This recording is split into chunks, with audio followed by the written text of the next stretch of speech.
Warning! Kinda Murdery contains adult themes, explicit language, and descriptions of violence. It is not suitable for anyone, and we recommend you stop listening now.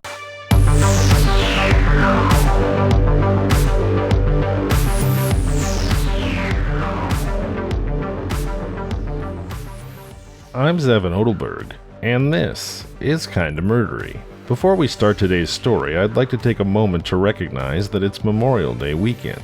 On Saturday, my family and I, alongside La Jolla Boy Scout Troop 506, had the profound honor of attending ceremonies at Rosecrans National Cemetery and laying American flags at the graves of the fallen. For civilians like me, Memorial Day is often more associated with fun times, barbecues, family vacations, and days off work and school. But it's vitally important to remember that Memorial Day is really about the sacrifice of servicemen and women of both American and Allied armed forces. Sending love and gratitude to my good friends and Marine Corps veterans Chris Pepin and Trevor Bartlett, Army Staff Sergeant William D. Norris, and Lieutenant Commander Nicholas Fritzhand and Captain Ben Wainwright of the U.S. Navy. In honor of Memorial Day, Kinda Murdery is taking a break from true crime. Instead, I bring you a different kind of true story. The story of a larger-than-life Scotsman, a veteran of the British Commando Forces, a man whose exploits seem to blend both modern and medieval warfare, and whose unbelievable story you can believe because it's true.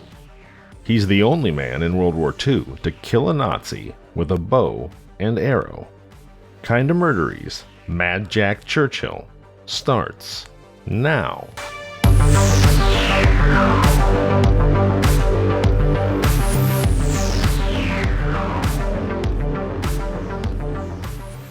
Mad Jack's motto was, "Any officer who goes into action without his sword is improperly dressed." He also added bagpipes and a bow and arrow to his prerequisites for battle.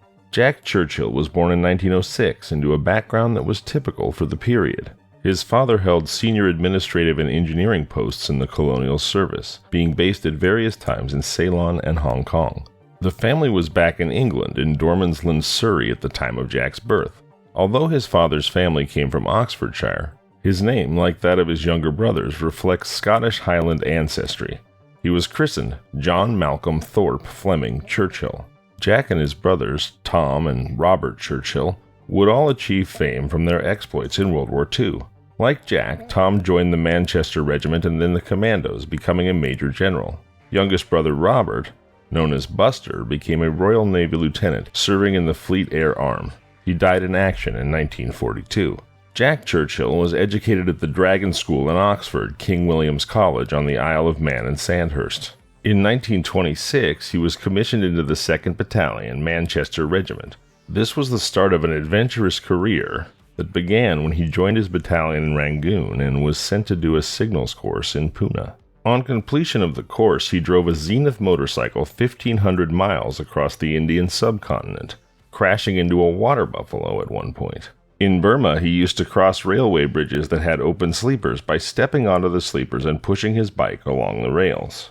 While with his regiment, he became an excellent bagpipe player under the tutelage of the Pipe Major of the Cameron Highlanders. He was also awarded the first of his service medals, the Indian General Service Medal with Burma clasp.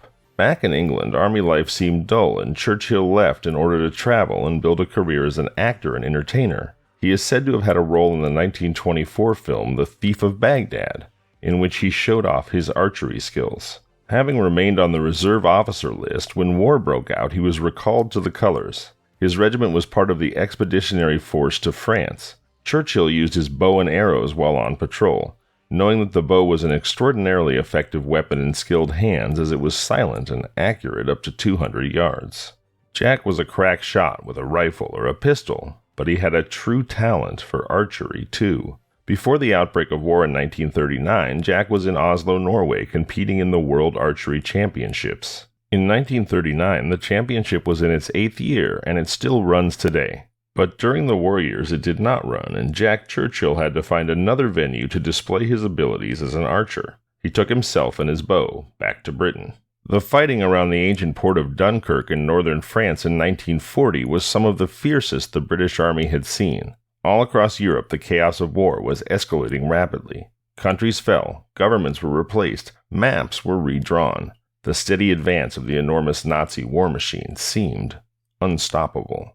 It was during May of 1940 that Jack Churchill performed the feat which cemented his already growing reputation as Mad or Fightin' Jack Churchill, and that's what they called him after that. They were in a tower overlooking an empty little town. Jack was in charge of a small unit of men, and they were preparing an ambush. An enemy patrol was due through the town at any moment. As usual, Jack was armed with a longbow, a broadsword, a bayonet, and small arms. He fairly bristled with weaponry. There were 2 knives and an unusual-looking revolver on his belt. There were grenades on his belt, too. His small pack hid water, a little food, and a very comprehensive first aid kit. Ammunition pouches were strapped under the pack. The quiver of arrows for his bow was strapped securely to the side. There was a keen look in his eyes, and the men around felt their fear lessen as they watched him. Mad Jack was not afraid. The orders had been given to the men at the base of the tower, and to the men concealed in the surrounding streets and buildings. Mad Jack's tower would signal the attack. Through the rough opening in the floor of the tower flowed the loose-limbed form of the tall longbow archer. The bow itself was by no means a small weapon, being almost as long as the man himself, yet he negotiated the ladder and the hatch with ease. Jack clinked and rustled as he moved forward to the parapet and peered over. In the street ahead, the men of the enemy patrol appeared, moving at a quick trot. They were formed up into a tight column, and their weapons were held loose and ready in their hands. A young sergeant led them, looking suspiciously around as if suspecting something. Jack stood up to his full height suddenly. The bow was in his hand. "I'll shoot the first man with this arrow," he said in a clear voice. "Ready?"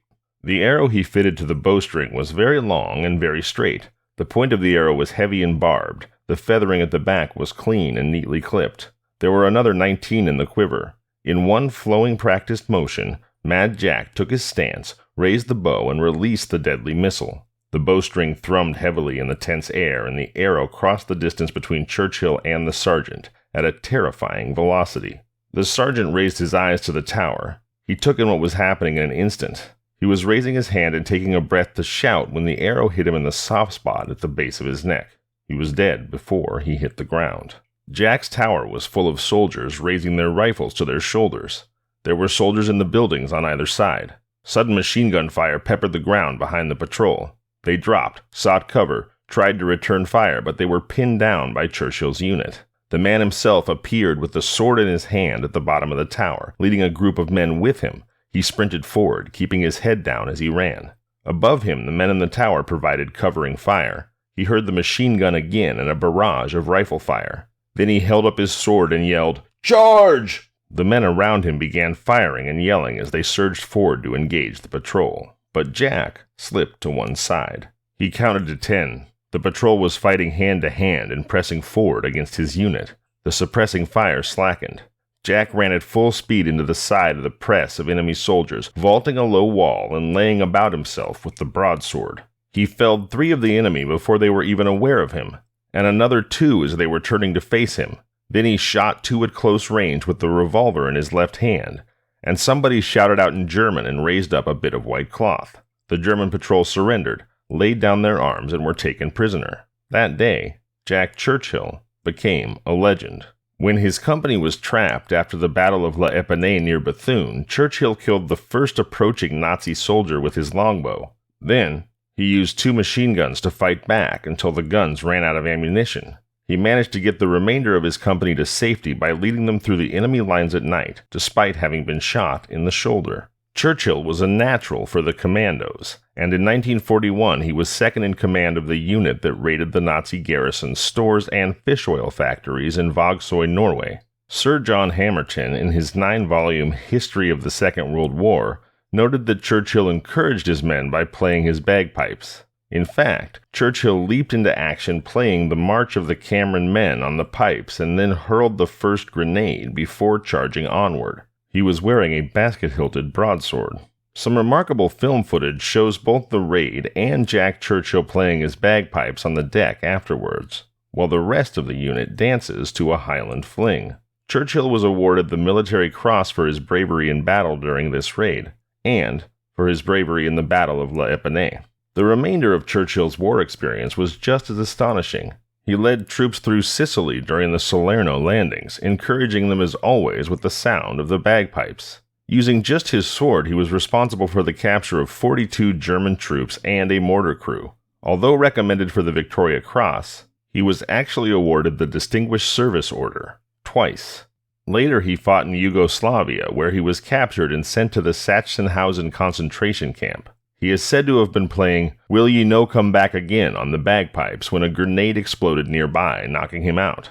By this time, Jack Churchill was a colonel, and his captors assumed at first that he was related to Winston Churchill. He received no preferential treatment, though, but was chained up in a cell with various Austrian dignitaries. Like a real-life Steve McQueen from The Great Escape, Churchill tunneled his way out, only to be recaptured and sent to a POW camp in Austria. Unsurprisingly, he managed to escape again, and then walked across the Brenner Pass to Italy. Churchill nearly served in the Pacific too, having been sent to Burma where fighting was intensifying. However, by the time he arrived there, the war was over, prompting his oft-quoted comment, "If it wasn't for those damn Yanks, we could have kept the war going another 10 years.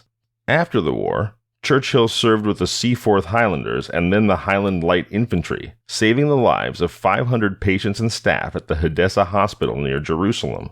On his return to England, he became involved in the Army Apprentices scheme, refurbished steamboats, and continued motorcycling. When on his way home on the train from one of his jobs, he used to take passengers by surprise by suddenly flinging his briefcase out the window. What they didn't know was that he was aiming it accurately into his garden as the train passed. At home, according to his son, he was a peace-loving and unassuming man. "People are less likely to shoot you if you smile at them," was another of Mad Jack's favorite sayings. To those who fought beside him, Jack Churchill seemed like a man without fear, but to those he faced in combat, he was a terrifying figure. Few could withstand him at close quarters. He moved quickly and quietly, workmanlike and efficient, most often with a basket-hilted broadsword in one hand and a rifle, bayonet honed to a keen edge, in the other. The combination of sword and bayonet suited him. He practiced hard and used his skills at any opportunity. Mad Jack Churchill lived to be 89 years old. His last years were spent in the warm and pleasant county of Surrey in the south of England, where he died in 1996. And that is the story of Mad Jack Churchill. Once again, on this Memorial Day weekend, I would like to offer my sincere gratitude to all members of the U.S. and Allied Armed Forces, past, present, and future. Thank you again for choosing peril so that the rest of us can take safety for granted. Now, quickly before I let you go, I wanted to take a moment to remind everyone of the free 3-digit lifeline number 988 that you can call anytime, 24 hours a day, 7 days a week, to receive immediate counseling for substance use, mental health, or suicidal thoughts. So, God forbid, but if you find yourself in acute crisis, please do call 988. Program it into your phone now. And please, always do remember that you are loved, and the world is a better place with you in it. If you have a story you'd like to share, you can reach out to the show, kindamurdery@gmail.com, at kindamurdery on all social media, or you can call the Kinda Murdery hotline, 888-MURDERY. That's 888-687-3379. And if you enjoy the show, I surely would appreciate it if you'd take a moment to leave us a 5-star review wherever you happen to listen. I do hope you've enjoyed the story of Mad Jack Churchill. Thank you so much for joining me. Until Thursday, I'm Zevin Odelberg, and this has been Kinda Murdery.